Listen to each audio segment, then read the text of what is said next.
Video ini akan membahas tentang bab 4 Sistem Komputer Informatika kelas 10 Kurikulum Sekolah Penggerak.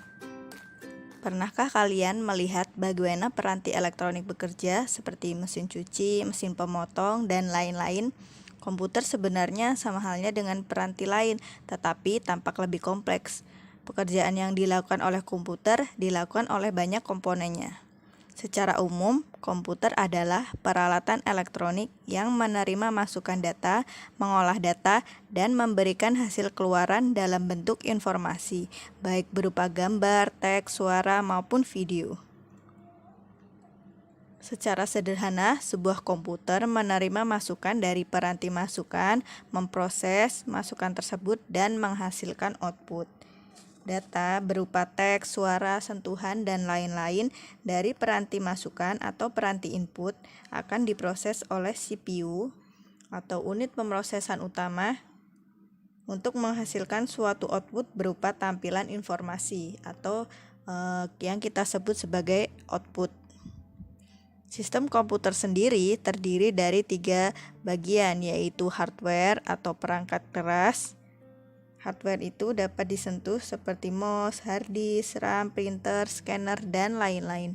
Kemudian ada software atau perangkat lunak yang terinstal di dalam hardware sehingga saling berkolaborasi dan dapat digunakan oleh brainware atau pengguna.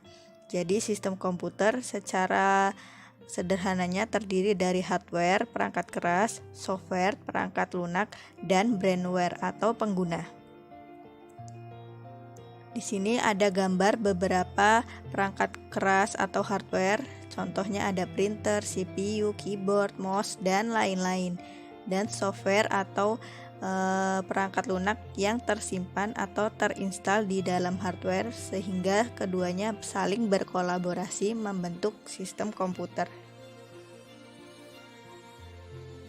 Di sini terlihat gambar satu perangkat komputer yang biasa kita gunakan, seperti monitor, speaker, keyboard, CPU atau Central Processing Unit, headphone, printer, dan yang lainnya. Kemudian software sendiri banyak contohnya seperti Microsoft Word, Microsoft Excel, Windows, dan lain-lain yang terinstal atau ada di dalam perangkat keras yang tampilannya atau outputnya melalui monitor. Perangkat lunak tidak terlihat secara fisik, tetapi menjembatani pengguna dengan perangkat keras. Contohnya seperti tadi Microsoft Windows, Linux, sedangkan software pada smartphone yang sering kalian gunakan adalah Android. Kemudian antara software dan hardware dapat digunakan oleh brainware atau pengguna. Jenis-jenis komputer yang pertama, mikrokomputer atau komputer mikro. Contoh dari komputer mikro ini adalah ultrabook, permainan konsol, telepon pintar atau smartphone, dan tablet yang sering kalian gunakan dalam kehidupan sehari-hari. Jadi smartphone yang sering kalian gunakan itu sudah termasuk ke dalam komputer atau mikrokomputer. Nah, di sini ada gambar Raspi yang digunakan untuk menjalankan program perkantoran dan dapat juga digunakan untuk menjalankan sebuah game. Kemudian komputer personal atau PC. PC dapat berbentuk desktop atau dirancang untuk ditaruh di atas meja ataupun dapat dijinjing dan dibawa seperti laptop. Mini komputer merupakan komputer peralihan dari komputer personal ke komputer mini yang dipakai dalam skala industri. Mini komputer ini kapasitasnya lebih besar dibandingkan dengan PC ataupun laptop. Jenis komputer selanjutnya adalah mini komputer. Komputer mini ini dipakai untuk menunjang kebutuhan pengolahan informasi perusahaan skala menengah karena memori atau kapasitas penyimpanannya lebih besar. Kemudian komputer mainframe. Komputer mainframe ini berukuran lebih besar dibandingkan dengan komputer. dan biasanya digunakan oleh perusahaan-perusahaan besar sebagai server atau pelayan. Kemudian superkomputer. Nah, ini komputer yang paling besar karena memiliki kemampuan untuk melakukan triliunan perintah atau instruksi per detik yang dapat dihitung oleh flops atau floating point operation per second. Nah, beberapa gawai atau gadget perangkat elektronik kecil yang berfungsi khusus ada yang termasuk komputer. Contohnya smartphone atau telepon pintar yang sering kalian gunakan dan tablet yang makin populer dan menjadi perlengkapan sehari-hari di era digital ini. Interaksi manusia dan komputer. Yang pertama ada berbasis GUI, Graphical User Interface, merupakan antarmuka yang menggunakan menu grafis untuk memudahkan pengguna berinteraksi dengan komputer. GUI ini merupakan antarmuka pada sistem operasi komputer yang menggunakan menu grafis. Pengguna berinteraksi melalui icon, menu, dialog dengan button, dan textbox, radio button untuk satu pilihan atau checkbox. Nah, di sini contohnya ya, yang gambar A antarmuka berbasis grafis seperti Android yang sering kali gunakan, berarti menggunakan interaksi berbasis GUI. Kemudian yang B, menu juga sering ada di dalam komputer atau PC. Yang C, dialog, dan yang D, checkbox atau radio button. Nah, di sini ada contoh desktop dalam tampilan berbasis GUI yang kita gunakan atau sering kalian lihat melalui monitor komputer. Kemudian interaksi yang selanjutnya adalah antarmuka berbasis perintah atau command line interface yang kita sebut sebagai CLI. Sistem operasi berbasis CLI ini merupakan tipe antarmuka melalui teks terminal. Pengguna menjalankan perintah dan program di sistem operasi tersebut dengan cara mengetikkan baris-baris tertentu. Ini contohnya, contoh antarmuka berbasis perintah atau CLI. Yang ketiga, melalui suara atau audio. Antarmuka menggunakan suara memungkinkan pengguna mengucapkan sesuatu dan hasilnya akan direkam dalam bentuk format audio. Antarmuka ini hanya dimungkinkan jika perangkat keras menyediakan perangkat suara dan melalui aplikasi. Contohnya ketika kita mengirim voice note melalui WhatsApp ataupun mengirimkan audio atau musik lewat aplikasi yang menyediakan interaksi melalui suara atau audio. Interaksi manusia dan komputer selanjutnya yaitu melalui gambar atau video.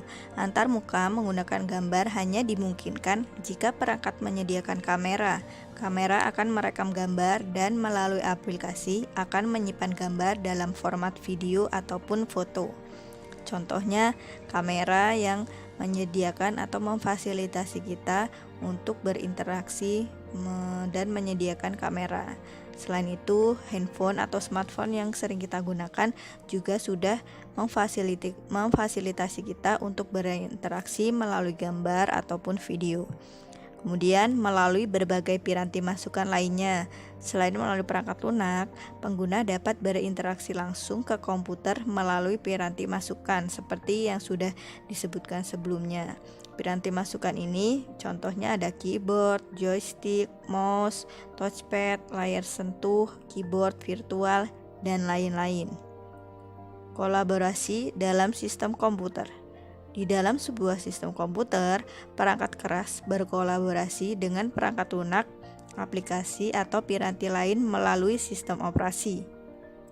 Sistem operasi pun berkolaborasi dengan aplikasi untuk berinteraksi dengan pengguna. Seperti halnya manusia yang terdiri dari tangan, kaki, organ tubuh dalam yang menjalankan peran masing-masing dan saling berkolaborasi sehingga membentuk satu sistem yang dapat berinteraksi dalam kehidupan sehari-hari. Nah, kolaborasi sistem komputer ini seperti seorang manusia yang di dalam tubuhnya beroperasi dan menjalankan perannya masing-masing. Kolaborasi sistem komputer menghasilkan sebuah sistem komputer yang bermanfaat bagi pengguna atau brainware.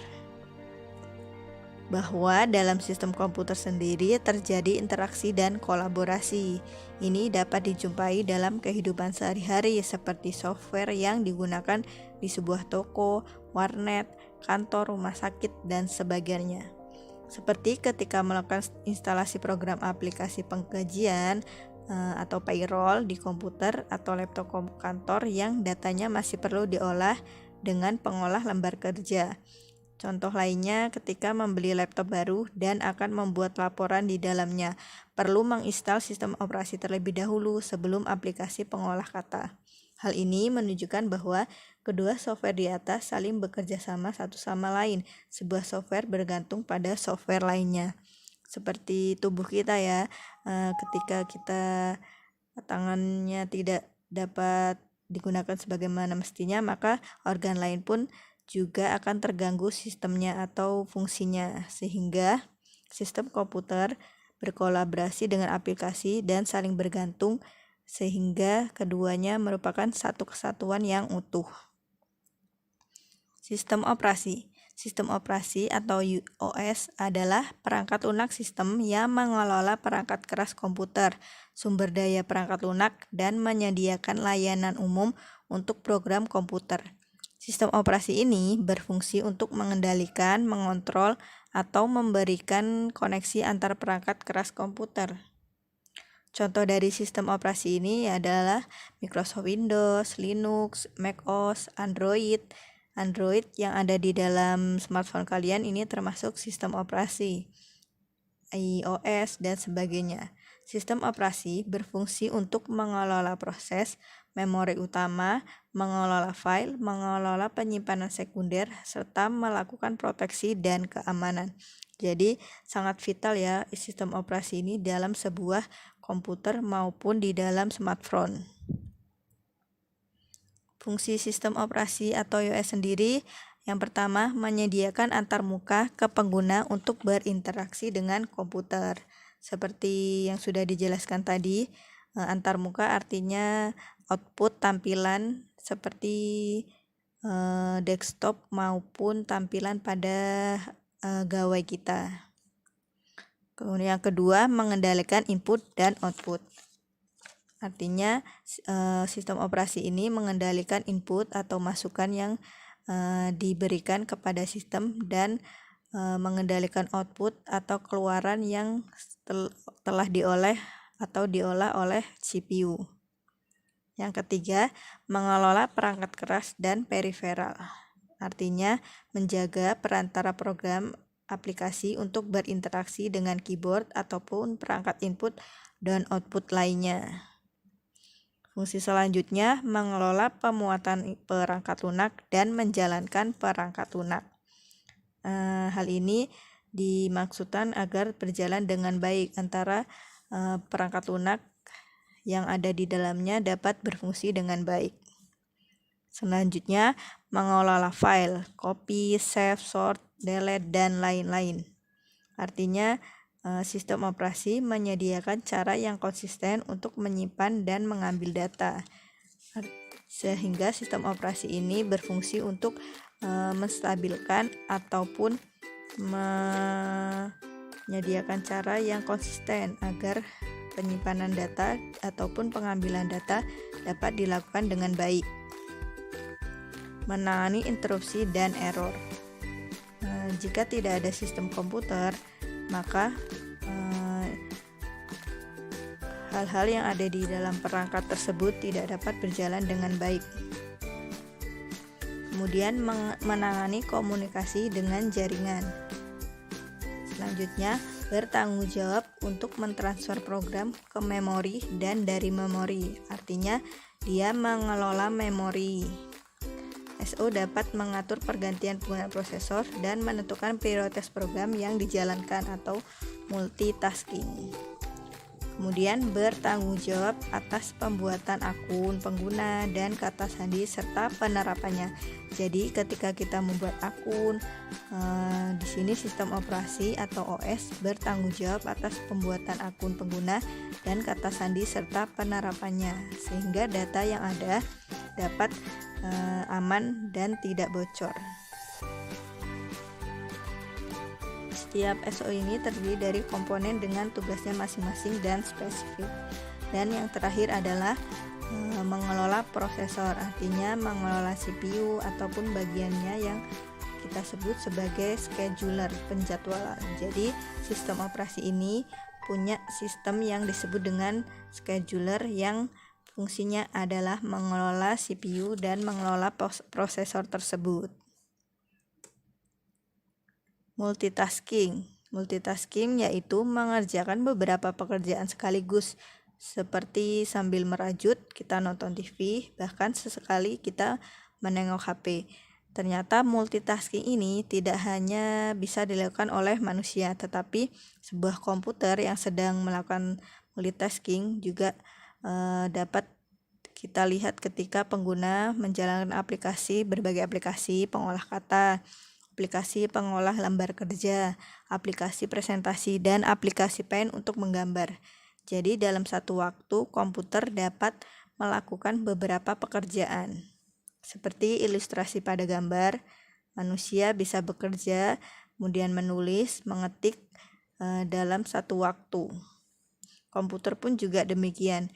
Contohnya ketika kalian menggunakan Android, kalian membuka WhatsApp, kemudian membuka SMS, membuka Instagram. Ini namanya disebut dengan multitasking. Sistem operasi dapat melakukan multitasking dengan menjalankan algoritma atau round robin. Round robin ini sebuah algoritma karena sistem operasi adalah sebuah program juga. Prinsip dari algoritma penjadwalan round robin dijelaskan seperti berikut ini. Round robin ialah salah satu algoritma yang digunakan oleh penjadwalan proses.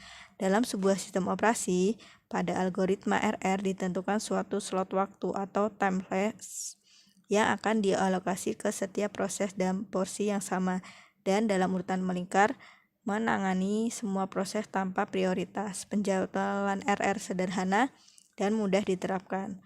Penjadwalan ini dapat diterapkan pada masalah penjadwalan lain seperti penjadwalan pakai data di jaringan komputer. Namun, algoritma ini berasal dari prinsip round robin, di mana setiap orang mengambil bagian sama dari sesuatu secara bergantian. Artinya, di sini multitasking dapat berjalan apabila sistem operasi melakukan multitasking dengan menjalankan algoritma round robin. Ada dua pendekatan algoritma untuk menyelesaikan RR scheduler. Algoritma pertama, yang pertama, selama periode satu slot waktu atau kuantum, jika ada job selesai, hapus dari antrean, kemudian ambil berikutnya. Lalu di akhir satu kuantum, antrean kembali, ambil giliran berikutnya. Algoritma yang kedua, selama periode satu kuantum, jika ada job selesai, hapus dari antrean, tunggu sampai akhir kuantum. Kemudian di akhir satu kuantum antrean kembali, ambil giliran berikutnya. Seperti games dash atau pelayanan dalam restoran, pasti kalian pernah memainkan games tersebut. Nah, di situ contoh dari algoritma secara sederhana. Di sini ada simulasi penjadwalan proses dalam satu waktu, kemudian ada sebuah antrian. Di deskripsi kejadiannya, P0 datang, kemudian diproses, hingga akhirnya pada P4 selesai. Cara komputer bekerja. Komputer bekerja dengan melakukan 3 tahapan, yaitu menerima informasi dari perangkat input seperti keyboard, mouse, kemudian memproses informasi yang diterima pada bagian CPU atau Central Processing Unit, menyajikan informasi hasil olahan kepada pengguna melalui perangkat keluaran seperti monitor, printer, dan lainnya. Nah, di sini adalah penggambaran dari cara komputer bekerja. Komputer menerima masukan dari piranti input seperti keyboard, mouse, kemudian diproses melalui port Komponen pemroses terdiri dari CPU berupa chip, ROM, RAM, hard drive, dan lain-lain. Kemudian setelah diolah atau diproses informasi, lalu penyajian informasi hasil olahan kepada pengguna melalui perangkat keluaran, yaitu monitor, printer, dan lain-lain. Central Processing Unit atau CPU. CPU adalah sebuah sirkuit elektronik yang sangat kompleks yang bertugas mengeksekusi instruksi yang disimpan melalui program.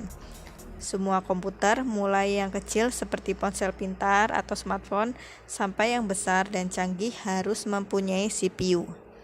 CPU itu bagaikan otak ya kalau bagi manusia. CPU berinteraksi dengan tempat penyimpanan primer atau memori utama, mengacu ke data dan instruksi yang disimpan di dalamnya. Di sini contoh dari Central Processing Unit atau CPU. Input atau penginputan data dikirim ke dalam memori, store data dan program. Setelah diolah, maka output atau keluarannya dapat kita lihat melalui perangkat output. CPU menjalankan instruksi program dengan cara CPU memiliki clock internal yang menghasilkan detak atau pulse dengan kecepatan tetap untuk menyinkronkan semua operasi komputer. Sebuah instruksi siklus mesin tunggal dapat terdiri atas sejumlah besar subinstruksi yang masing-masing harus mengambil setidaknya satu siklus clock. Setiap jenis CPU dirancang untuk memahami sekumpulan instruksi tertentu yang disebut dengan instruksi set. Nah, di sini siklus mesin pada komputer sebelum dan setelah bekerja. Yang pertama, siklus mesin pada komputer sebelum bekerja. Ini masih berantakan ya, belum berurutan. Kemudian setelah diproses melalui proses instruksi, maka CPU dapat mengoutputkan atau menampilkan hasil prosesnya melalui perangkat output. Lokasi dalam memori untuk setiap instruksi dan setiap bagian data diidentifikasi oleh sebuah alamat. Artinya, setiap lokasi memiliki nomor alamat seperti loker atau kotak penyimpan di perpustakaan atau di sekolah. Seperti kotak penyimpan memiliki nomor yang tetap, isi kotak penyimpanannya bisa berbeda di suatu waktu. Bisa berisi tas, bisa berisi buku, atau berisi tumbler air minum. Nah, di sini contoh memory address seperti kotak surat. Seperti halnya kotak penyimpanan, memori bisa berisi instruksi atau data. Instruksi lama bisa diganti dengan instruksi baru. Demikian juga data lama bisa diganti dengan data baru, tetapi memori tetap memiliki alamat yang sama. Tidak seperti kotak penyimpan, lokasi memori hanya dapat menampung sejumlah data dalam ukuran byte. Jadi, memori atau kapasitas sebuah CPU atau penyimpanan itu dapat kita masuki sesuai dengan kapasitasnya masing-masing. Demikian video yang dapat saya sampaikan, semoga bermanfaat. Jangan lupa like, subscribe, dan share. Sampai jumpa.